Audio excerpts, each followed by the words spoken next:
दोस्तों, महाभारत युद्ध में भीष्म पितामह के बाणों की सैया पर लेटे होने का प्रसंग बहुत ही प्रसिद्ध है।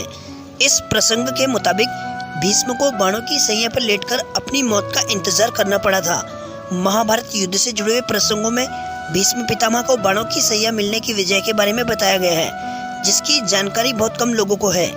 यह प्रसंग जानना हम सबके लिए इसलिए भी जरूरी है ताकि हम यह समझ सके कि हमारे बुरे कर्मों का फल हमें अगले जन्मों तक भी मिलता रहता है।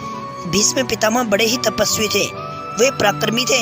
उनका मानना था कि उन्होंने अपने कई जन्मों में कोई बुरा काम नहीं किया, लेकिन सच यह नहीं था।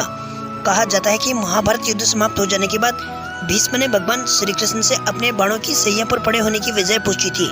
भीष्म का कहना था कि मैंने पिछले 100 जन्मों में कोई गलत काम नहीं किया है, मैंने सदा दूसरों की मदद की है, इसलिए मुझे यह नहीं समझ आ रहा है कि आखिर मुझे किस पाप का फल मिल रहा है। इस पर श्री कृष्ण ने भीष्म से कहा कि आपने पिछले 100 जन्मों में कोई अपराध नहीं किया है, लेकिन पिछले 101वें जन्म में आपने एक अपराध अवश्य किया है और आपको उसी अपराध की सजा मिल रही है। श्री कृष्ण ने बताया कि आपने 101वें जन्म में जब शिकार करके लौट रहे थे, उस वक्त एक करकट्टा पक्षी आपके रथ से गलती से टकरा गया था। इस पर आपने बाण से उस करकट्टे को नीचे गिरा दिया। वह पक्षी नीचे कांटों की झड़ियों में जा गिरा था, जो उसमें 18 दिन तक फंसा रहा।